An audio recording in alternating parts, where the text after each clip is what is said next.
Oh. Well, I mentioned this one in my top 10 favorite action movies. So I figured I'd watch it and review it for you guys. And that's Timecop. The story is Max Walker. In 1994, Max Walker's wife is murdered in an explosion. 10 years later, he's working for the time police, basically. And he's got to stop Senator McComb from becoming president through evil means, time travel, and all that stuff. First off, I want to say that Jean-Claude Van Damme is great in this film. I know his English is not that good, but he's very good in this movie.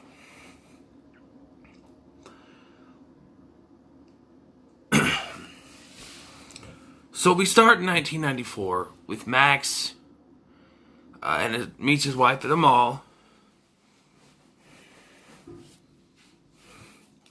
And this lady's purse is stolen by a guy who looks remarkably like Minty from Minty Comedic Arcs, only he's an American. At least sounds like he's American, but he looks just like... I mean, Minty did an episode on this, and didn't even... I don't know if you even noticed, but I've always thought he looked like Minty. But, so... after this little encounter in the mall, they go home, they have sex, you know, and Max's wife here is played by Mia Sara, who was in Ferris Bueller's Day Off. So they go, they have sex, they do the bang boom, and then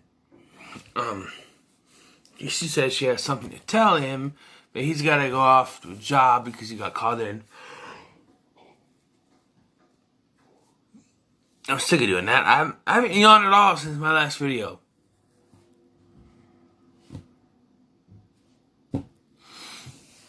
So he gets called in. And he goes to leave. She says she has something to tell him. But he said, can't wait till after I get back. She says yes. Right away, I knew it was going to be that she's pregnant. I'm like, she's pregnant. That's what it's going to be. She's pregnant. And then the bad guys show up. Two guys that he saw earlier in the mall. They show up. They attack. They try to kill him. And the house explodes. We then cut to 10 years later, in 2004, that Max Walker is now working for the Time Bureau, whatever you call it, and he's tracking down his former partner, Lyle, who is in the 1920s trying to make money off of the stock market crash. Now, I had a theory that is probably debunked, but it probably have a different answer for it, but like, when Lyle goes to walk in the building, there's someone, they say someone just jumped off the building. His face is covered, you don't see who it is. So he goes up, he has, you know, he proves he's trying to future listen to heavy metal on his Walkman. And then Max, you know, time transports there. They talk, and he jumps out the window. Max jumps out, grabs him, and takes him back to the future, where they say he's guilty, and he refuses to admit that it was Senator McComb, because McComb would delete him and his entire family. Well, if he keeps quiet, it's just him. He's sent back to that time, and he's thrown down in front of the building. Like, dead. Like, it looks like he jumped off the building. So I thought, maybe the guy that the dead guy that they said jumped off the building was him. from earlier, like a future, you know. But then they said that it's like the third jumper this week.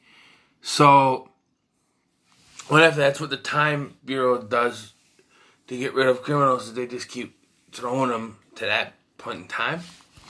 I don't know. There's also a thing about time travel. You can't go forward. You can only go back. So, one thing that always confused me is if you can't go forward, how can you get back? If you can travel from 2004 to 1994, say, how can you get back to 2004 if you can't go forward? Now, they do go forward, but it doesn't make any sense.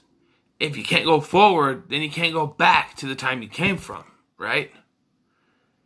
Otherwise, what's the point of saying you can't go forward if you can go back, then go forward to go back to your time? Do you get what I'm saying? It's confusing. It's always confused me. By the way, well, like I said, it's just regular. I thought it was a special suit. No, that's a clocker on him. There's a running, not joke, but it's foreshadowing. Basically, is they say that the same matter can't occupy the same space. So two of the same person can't touch, or right. And they keep on mentioning it throughout the film, which ends up being McComb's undoing. And then we'll get to some other problems with how the climax goes. So, Max is sent back in time, again, with Fielding.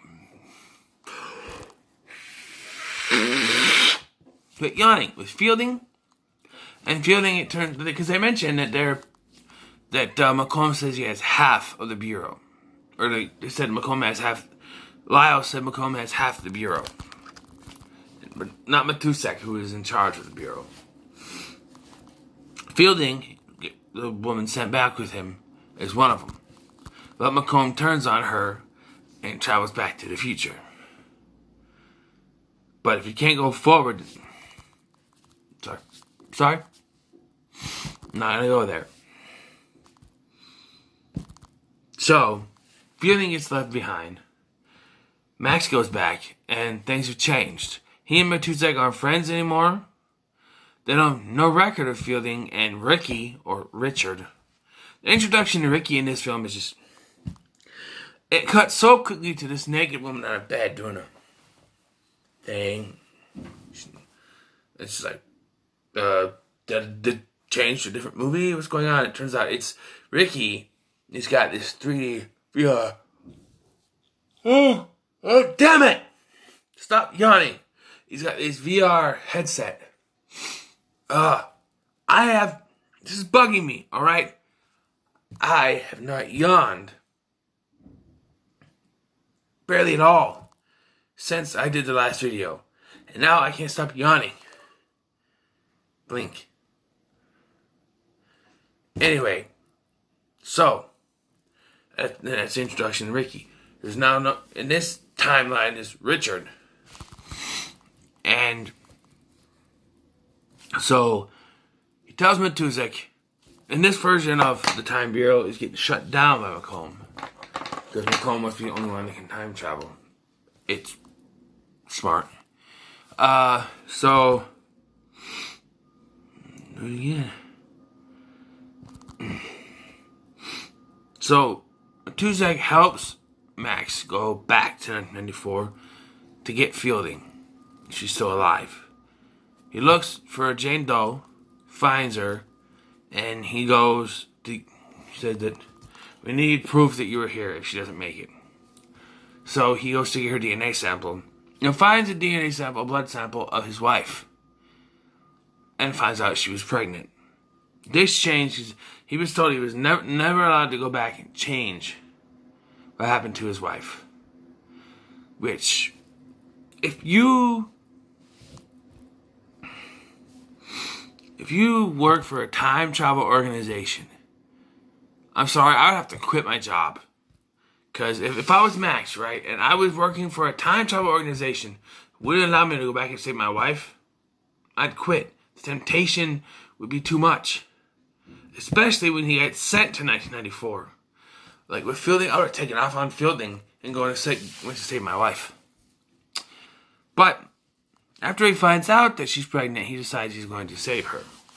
He goes back to Fielding's room and she's been murdered. And he gets blamed for the murder for some reason.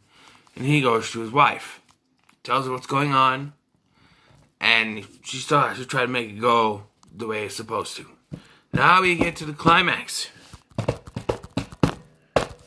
Now, partway through this film, Macomb says he's going to send someone back to kill Max. So Max isn't going to be able to be there to stop him. Okay, fine. And those are the two same guys that did it the last time. But they failed the first time. They also failed the second time. But now there are two Maxes. Matter occupying the same space.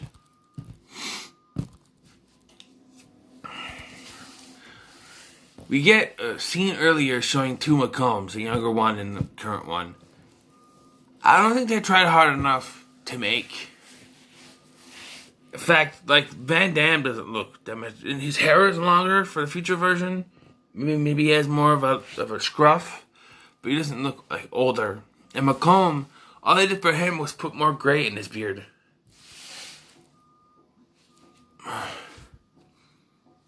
But so we get the climax. It's raining. There's a fight. The future Max is taking down the other one, the bad guys, and eventually Max's wife tells past Max that she's pregnant.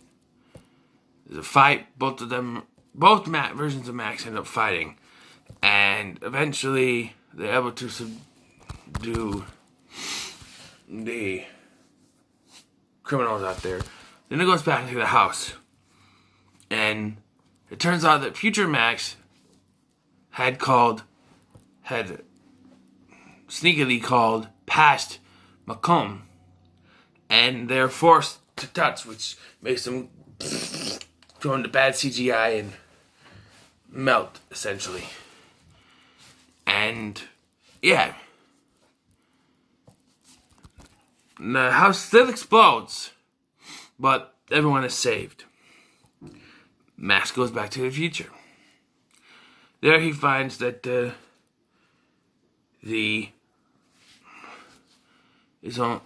Time Bureau is not owned by Parker, not Macomb, and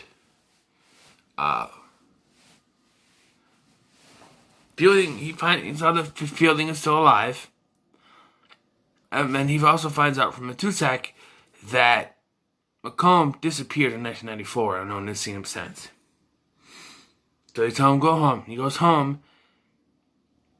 His house is still standing like nothing happened to it. Dang it fucking exploded. It exploded.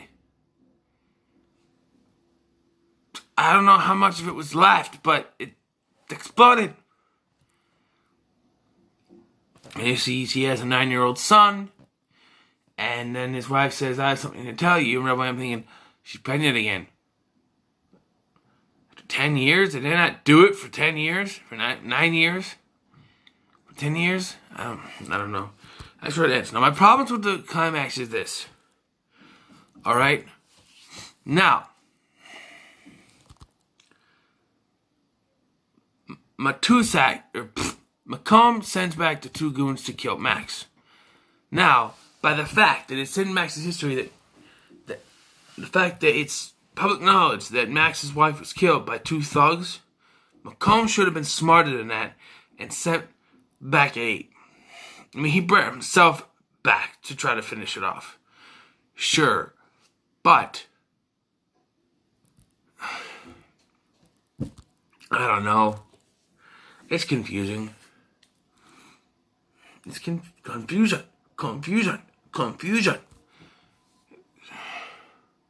The more I think about it, it makes my head hurt. Figuring out the time travel thing. You can't go back. You can go forward. You can only go back. But then you can travel forward to go home. Do you try? I don't get it. I don't get it. I don't get it. But this is a decent film. I'm gonna give it a 7 out of 10. Yeah. So what are your thoughts on Timecop? I hear they're making a reboot without Jean-Claude Van Damme. Interesting. So like, share, and subscribe, and of course, La Pizza Chicken Grease. I tried to do his voice. I cannot do it. Get together already with Tostitos.